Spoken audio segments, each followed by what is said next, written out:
Փաստ օրաթերթը գրում է, ինչպես տեղեկացրել էինք օրերս հայտնի դարձավ, որ զինվորական քննչական գլխավոր վարչությունում ավարտվել է ԶՈՒ նախկին ԳՇՊՏ-ի առաջին տեղակալ Արշակ Կարապետյանի կողմից իշխանությունը չարաշահելու դեպքի առթիվ նախաձեռնված քրեական վարույթի նախաքննությունը։ Հիշեցնենք, որ խոսքն այն մասին է, թե իբր Արշակ Կարապետյանը մարտական դիրքերը թողնելու վերաբերյալ բանավոր հրաման է տվել, որի հետևանքով հակառակորդը 2021 թվականի մայիսի 17-ին դիրքավորվել է մարտական դիրքերում։ Այստեղ ուշագրավ է այն հանգամանքը, որ քրեական վարույթը նախաձեռնվել է ԳՇՊՏ-ի առաջին տեղակալի նկատմամբ, որն ի պաշտոնե ոչ մի իրավասություն չէր կարող ունենալ նման հրաման տալու, առավել ևս, որ նա այդ ժամանակ համակարգում էր թիկունքային աշխատանքները։ Ավելին, այդ կարգի բանավոր հրաման տալու իրավունք որևէ մեկը չունի։ Անհրաժեշտ է ԳՇՊՏ-ի կամ պաշտպանության նախարարի հրամանը, այն էլ գրավոր։ Իդեպ այդ ժամանակ ԳՇՊՏ-ը եղել է Արտակ Դավթյանը, իսկ պաշտպանության նախարարը Վաղարշակ Հարությունյանը։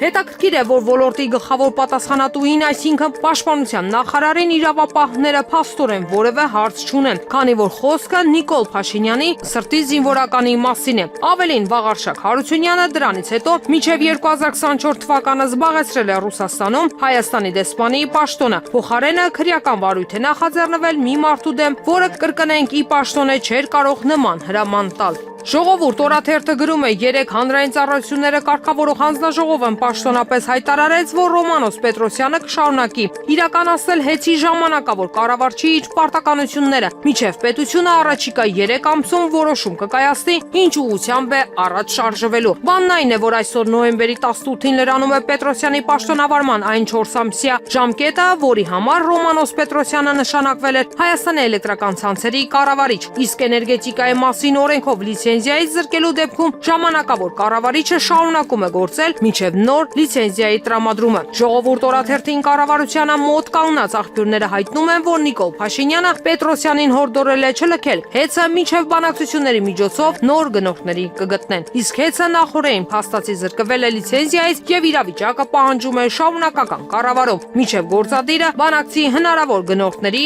հետ եւ մինչև որոշում կայացվի, թե ով է ձեռք բերելու ընկերությունը, Պետրոսյանն է շարունակելու ղեկավարել գործընթացը։ Ժողովուրդ օրաթերթի հետ հեռախոսազրույցում Ռոմանոս Պետրոսյանն ասաց, որ ինքը շարունակելու է իր աշխատանքը։ Հիշեցնենք, Պետրոսյանը ստանում է կլորիկ աշխատավարձ եւ հրաժարվել է պարգևավճարներից։ Փաստ օրաթերթը գրում է, բացի այն, որ Փաշինյանն իր ամբողջ էներգիայով իշխանության ունեցած վարչական ամբողջ ռեսուրսով իրականացնում էր Վաղարշապատում քաղաքապետ նշանակելու գործողությունը, շարունակում էր նաեւ հայ հերթական եկեղեցին գրավելու, կարգալույց քահանաներով կեղծ պատարակների մասնակցելու գիծը։ Այս անգամ Խաչի գյուղում շատերը նկատեցին, որ կեղծ պատարակի մասնակիցների քանակը նվազում է կիրակի իսկ կիրակի։ Նկատեցին նաև, որ անցած 2 կիրակիներին Հովանավանքում ընդհանրապես գրեթե մարդ չկար, առավել եւս քպական չկար, եթե չհաշվեն կարգալույց արված Ստեփան Ասատրյանին։ Այս մասին շատ է խոսվում, իսկ իրականում վստահ ենք, որ այդ ամենը Փաշինյանին քիչ է հետաքրքրում։ Նա հստակ իր առաջ դրված խնդիրն է լուծում կամ փորձում լուծել։ Այն է ամեն գնով զավթել Մայրաթորը, գրավել Վեհարանը եւ բռնի ուժով գանկեց անել ամենայն հայոց կաթողիկոսին։ Լավ, ինչու է Փաշինյանը չնայած մասնակիցների փոքր թվին իր քաղաքական ակցիաները, պատարակային հանրահավաքները ոչ միայն շարունակում, այլև ամեն անգամ մի նոր վանք եկեղեցի թիրախավորում այդ նպատակով։ Հնարավոր նպատակներից մեկն այն է, որ նա այդպիսով նշված վանքերը որոշակիորեն կտրում է Մայրաթորից։ Համենայն դեպս այն վանքերը, որտեղ նա ոտք է դրել ու որտեղ նրա համար պատարականվանման ներքո հակականոնական բեմադրություն է արվել, հանրությունն ընկալում է որպես պղծված սրբավայր։ Հակապատարակով այդ վանքերը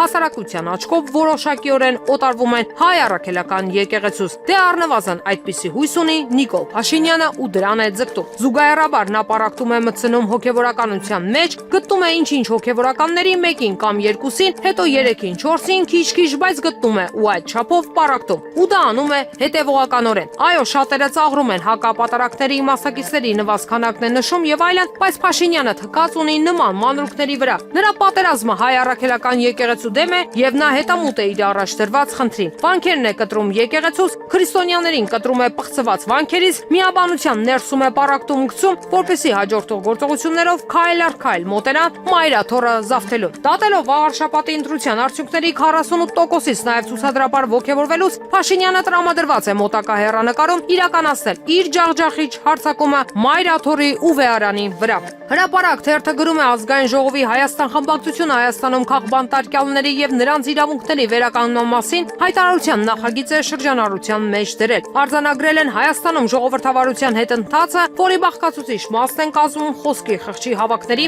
ազատությունների կոպիտ ոտնահարումները, ԶԼՄ-ների հանդեպ ճնշումները, շինձու քրեական գործերը, քաղաքական այլ հայացքներ ունեցող գործիչների նկատմամբ ընտրովի արդարադատությունը, կոռուպցիայի ահագնացող մակարդակը։ Իշխանությունը ըստ ընդդիմության վերածվել է քաղաքական հետապնդումների, հալածանքների եւ հաշվեհարդարի բացահայտ գործիքի։ Հայտարարությունում հիշեցնում են, որ կալանք են կրում ու դատապարտվել են հոգեվոր սպասավորներ, զոհված զինծառայողների հարազատներ, ընդդիմադիր քաղաքական գործիչներ, բարեգործներ, Արցախի падգամավորներ, թիմ ներկայացուցիչներ եւ այլք։ Եվ վստահեցնում են, որ վերը թվարկված բոլոր անձիկ ԵԽԽՎ սահմանված չափանիշներով քաղբանտարկյալներ են, որոնց ազատազրկումն իրականացվել է բացառապես քաղաքական դրդապատճառներով։ Իրավունք թերթը գրում է ԿՊԱ-կանների շրջանում շրջանառվող ակտիվ լուրերի համաձայն վաղարշաբաթի ընտրությունների արդյունքները մի այլ կարգի դրայվ է հաղորդել Փաշինյան Նիկոլին վերջինս ընտրությունների ամփոփման գիշերը անձամբ է զանգահարել տարածքային կառավարման ենթակառուցվածքների նախարարին ու ասել, որ չէր սպասում, բայց հիացած է իր ներդրած ուժերով։